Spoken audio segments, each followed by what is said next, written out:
Indiana is keeping pace in the East. They're in third place and off to their best start since the 2013-2014 season. That's also the last time they went to the conference finals. That seems to be the goal for this year's team. Here's Pacers All-Star guard Victor Oladipo with Rose Gold on Wuday. Victor Oladipo is just a fantastic basketball player. He had a breakout year last year for the Pacers, and he looks great here in the season already. Oladipo to the rim. Shake him up, Vic. Here's Oladipo, 3 seconds. Race up. Oladipo to win. Another one! Another one! Victor Oladipo, this is your city. What have you found it takes to bear the responsibility of being the leader and the face of this franchise? A lot goes into it, you know what I mean? And too much is given, much is required. And I've been hearing that for like every day for the past year. It's been tough, man. You gotta know what to say and when to say it, but at the same time, you gotta listen. I think being a leader is something that you have to learn how to do. There are natural born leaders, but there's some aspects of leadership that are things that you have to continuously learn from the people you surround yourself with, from your teammates. For me, I'm learning that every day. I'm learning my teammates. I'm learning what they like, what they dislike, and just about their everyday life. And also with leadership comes sacrifice. Sacrifice for yourself, sacrificing your time, and doing whatever it takes to help your team win. And that's what I'm locked in and focused on. You have a pretty balanced roster, a number of guys scoring in double digits. Does that balance kind of take the pressure off a little? In general, yeah. I mean, it's hard to guard us. You can double me, but I'm throwing it to Domas, and Domas is throwing it to whoever else is open. Or I'm throwing it to Miles, and Miles is throwing it to whoever else is open, or they're shooting their shot. So we got a lot of depth, and we got a lot of good players who can make things happen. But I never had a lot of pressure on me to begin with. So whether they double me or not, I don't feel any pressure. I just got to go out there and play. Has your team earned respect yet? What is the respect you feel your team deserves right now? I mean, being with them every day, I believe we earn a lot of respect. We deserve a lot of respect, but I don't think guys give it to us, which is fine, you know. At the end of the day, everybody isn't going to respect you, no matter who you are, no matter what you do. Just focus on each other and continuing to get better. We know that we can play at a high level in this league. We know we can win at a high level in this league, and we just got to continue to keep proving it every day. Oladipo and the Pacers, 11-3 since December 21st. Oladipo knocking down the jumper. That's something he's been struggling with recently. So that's a good sign for the Pacers in this one. Also a good sign, their bigs, or their front court, very versatile, Sekou. There's Miles Turner from outside, Domantas Sabonis working inside. They really have a couple of guys who work out well together. They do, and don't forget about Thaddeus Young and how good he's been on the defensive end, Chris. But certainly those two young guys work in concert together very nicely for the Pacers. Speaking of Thad Young, forcing the turnover there, and finishing on the other end.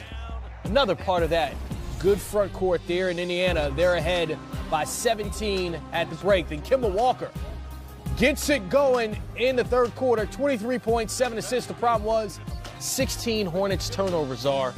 16 turnovers for 20 points. And the other problem, when you shoot 40% from the floor, 34 from the three-point line, that could mean a long night for you. And we're talking about the Hornets because the Pacers not having issues scoring. Tariq Evans, 14 points. Darren Collison, 19 points. Domantas Sabonis, 16 points, 8 rebounds.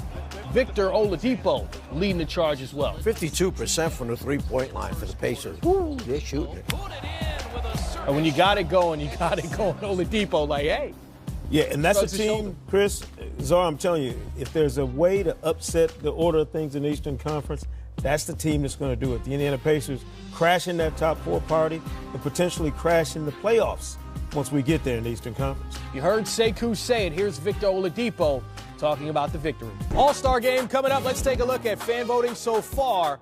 Oh, look out west. Derrick Rose, Luka Doncic leading the fan votes over recent MVPs, James Harden and Kevin Durant. In the East, Dwayne Wade might be the biggest surprise. He's currently second amongst guards. The 37-year-old, of course, is a fan favorite and is retiring at the end of the season. Recently, some current players told us who their all-time starting five would be.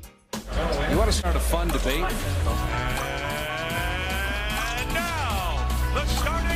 All-time starting 5. Oh, all right. It's tough. It's super tough. There's too many to choose from. Well, that's an argument you can get from east to west. So Nixon and low to Green, swing left, the right-hand skyhook of 12 is good. Can't do a thing. Bird, turnaround, hit. I think that's what the fans came to see. MJ. Brings it into a team. He goes! I don't think I can pick 5 to do it justice. And you gotta go by position. Magic at the 1. I'm going with Magic. Magic at the 1. Magic Johnson. Magic for sure. Magic Johnson. Did he make a miraculous shot? Yes. Has he ever done it before? You bet he has. My 1 of the Steve Nash would be my 1. Kyrie Irving at the 1. Jordan at the 2. Michael Jordan. MJ. Mike. Michael Jordan be a 2. Gotta go with MJ. Jordan to the circle, puts the shot in the air. Go! The game's over. I'll go Kobe at the 3. Kobe Bryant. I'd have to go with Kobe. I would say Kobe. I'm probably go with Kobe on the other wing. Run out by Kobe Bryant. I got LeBron at the 3. LeBron James, LeBron James. At the 3, I'll probably say LeBron. LeBron at the 4. LeBron at the 4. I gotta put the big fundamental in there, Tim Duncan. Probably Tim at the 4. Timmy D at the 4. Birdman took a shot. Duncan throws it down. I'm going with Charles Barkley. Charles Barkley. I'll probably go with my boy KD at the 4. Let's say Malone. Come on. Dirk at the 4. Dirt. Hakeem Olajuwon at the 4. At the 5, I'd say Wilt. Wilt Chamberlain. Kareem Abdul-Jabbar. Hakeem. 5 would have to be Shaq. Gotta go with the big fella, right? The run out to Shaq. I got Shaq, Shaquille O'Neal. Shaq. Shaq at the 5.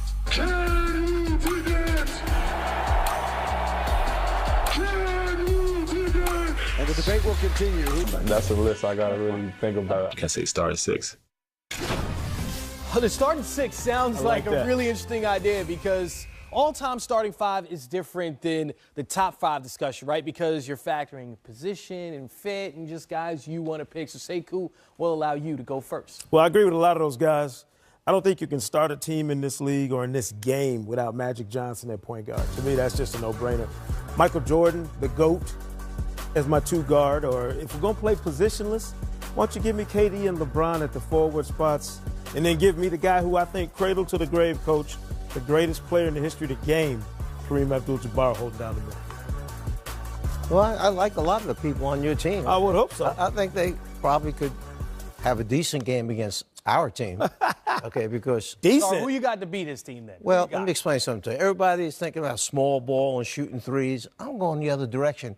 I'm going to beat everybody up and then never get an offensive rebound. And we're getting, if we miss a shot, we're getting all kinds of offensive rebounds. But I want you to see my team, which is a special group of guys. Wow. Okay, you see my group out there? You got Shaq, you got Chamberlain, you got Bill Russell, you have Kareem, and I borrowed Tim from the power forwards to bring the ball down the floor. We're playing 2-3 zone. We're switching everything. If you decide you're going to foul us, put us on the foul line, we might be a little shaky at the foul line with that group, but you're going to have to foul us so many times, your players will be left in the game to play against us. So watch out for my team. Coach, we're not playing in the backyard now. We actually got to play a real game with referees. Come out and play against us. Show up. My guys will be there. Show up. That is incredible because Sekou, I kind of anticipated that. So you're playing Shaq at the 5, right? I'm hoping. Shaq can play wherever he wants. Wherever he wants to be. Kareem at the 4, Wilt at the 3, Timmy at the 2. Tim's at Bill Russell's running the point. Timmy's my point guard. He can handle a little bit. Well, we'll just pass it up. We'll just throw lob passes up the floor. That's truly positionless basketball right there, Chris. That is positionless basketball at its finest right there. That is a phenomenal game. And I didn't tell you my first 2 subs, by the way, okay? Hakeem Olajuwon, and then Moses Malone behind him. Those are the other 2 coming off, just to let you know. I mean, you can at least have a shooter like Dirk Nowitzki. I got Steph coming off my bench as my 6th man, so we're going to get some shooting on the floor. As soon as we run these big boys, tired, get them tongues out. Look, there's Jordan then we're over going to shoot the lights out. Okay. You guys are in trouble. No debate. Jordan shoot another over another debate big right fella. there with me. We may get 4 shots every time we miss at the basket. Remember that. So, yeah, no point guard love for me. I'm just going big. What, Magic's a tall point guard. I'm going big. I got my guy. Big, I'm going home, and when we get our hands on them, they're going to be going home. Simple as that. Sekou's thinking his team's going to win. That'll be a tough one. I think you'll have the wins in the post. You'll have the wins in the perimeter. There are 11 NBA games on Martin Luther King Jr. Day. Start your day with us here on NBA TV. Knicks and Thunder take the court at 12:30, and it's a triple header on TNT, concluding with the Warriors and the Lakers. So the Clippers with a 6-point lead, much needed victory if they can pull this one out, in the sense that December 4th, they were on top of the Western Conference standings. They're riding a 5-game losing streak, and right now they're in the 8th spot out west. Where's it going wrong for them, Coach? Well, they've had a couple things go wrong. First of all, they're 0-5 when Lou Williams isn't there, so that's a problem with the Clippers. They need Lou Williams, obviously. Their defensive ratings, 20th right now, okay, in the last 5 games. And last 5 games, okay, their offensive rating also not at the top of the league, when you put it that way. So they struggle at both ends of the floor, and it could be when you lose a guy like Lou Williams, you're going to struggle at the offensive end. And then an injury here, Gallinari going out here, those kinds of things wind up being important to them. But they went from playing so well to where now they're struggling. When you look at them in the league ratings, rebounding, a big concern for them. I think when you get to this portion of the season, Coach, you really start settling, into who you are as a team. In the absence of a 4 or 5 game win streak here or there where you get hot and just the schedule's everything you need it to be, you really are what your DNA says you are. And this is a team, look at what they've lost the past couple of years. We were celebrating them early in the year when they were playing really well and kind of riding that wave of nobody expecting them to be a good team. But now that they've kind of settled into who they are, the reality is maybe is not as fluffy as you want it to be if you're Doc Rivers. You don't have the kind of talent you can go to if a Lou Williams is hurt and easily replace the production he gives you. So just to make sure we're understanding this right, you're saying early in the season when the Clippers were first in the West, we didn't think they would remain there, that's not who they were. But 8th in the West, that is who they are. I don't know if 8th is who they are. They could very well drop out of that top 8 and struggle to get back in it because, when your best player is the 6th man of the year, there are a lot of other teams in the West who bring more firepower to the table. That's just a fact. So you got to be careful that you don't try and overplay whatever the expectations are and think that's sustainable. You got to really know who you are as a team and then play to that limit, to me, as opposed to trying to play over your head all the time. And let's remember, there were some new things, new pieces going on over there, and you were getting high-energy performances from other guys. Gortat coming in, wind up, taking over the center position. Tobias Harris, okay, energy there. Gallinari was healthy for a long stretch of time because that's been his problem since he came in the league. He gets hurt, and he just misses so many games for the teams that he's on. So everything was good. Everything was together early on. And now these little chinks and pieces that are missing take this team from one level, and they've dropped down. I'm just concerned that if they get out of that 7-8 position and spiral downward, they may not have enough firepower to get themselves back up into the playoff picture.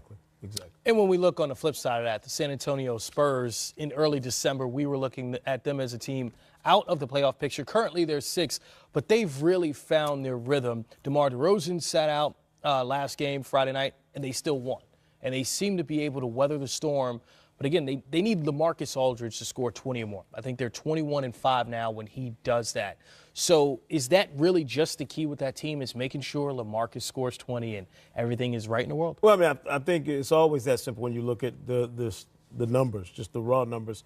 This is, same with the Clippers, 0-5 without Lou Williams. You can say, well, if Lou plays, they got a shot. Well, yeah, you certainly have a shot, but you have to be able to play to a certain set, Coach, when you level off.